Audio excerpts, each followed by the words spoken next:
Well, several adjectives have been used to qualify the state of the economy, how the states are performing. You also have heard the challenge they face with paying salaries, but there's one aspect which we'd like to also dug deep, and we're bringing that to you today.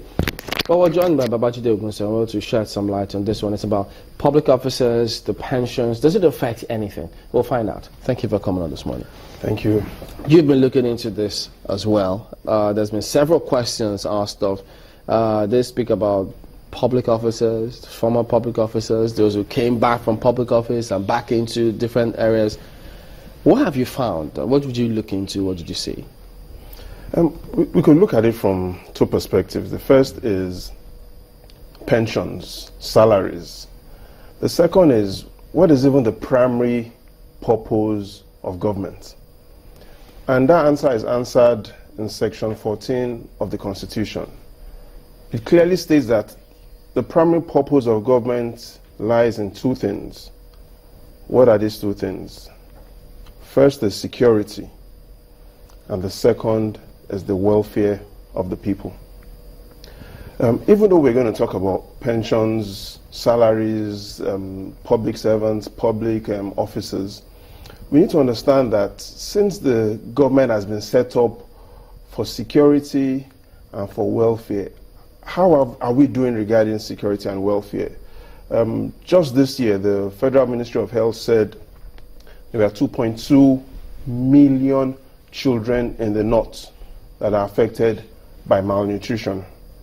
To understand what that means, you have 3 countries in Africa, Gabon, Gambia, Guinea-Bissau, whose population are below, estimated about 2 million. So in essence, what it means is the north is a country filled with malnourished children, on one hand.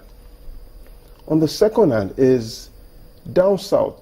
The last report from the National Bureau of Statistics that talked about the state-by-state poverty rate said something in summary, and that is 6 out of 10 adults living in the south are poor.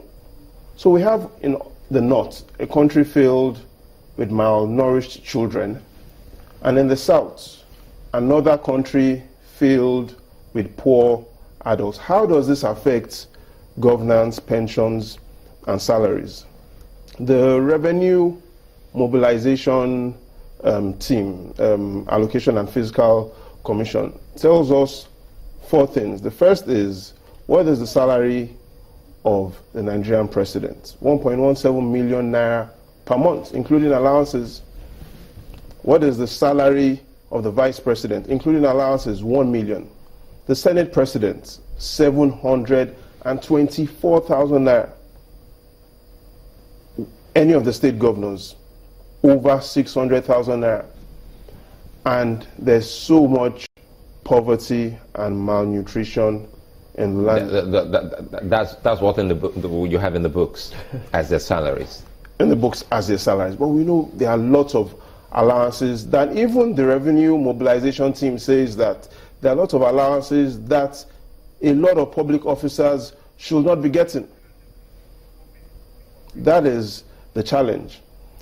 The challenge with wages is that in 1981, the minimum wage was 125 naira, even though there were so many complaints about that.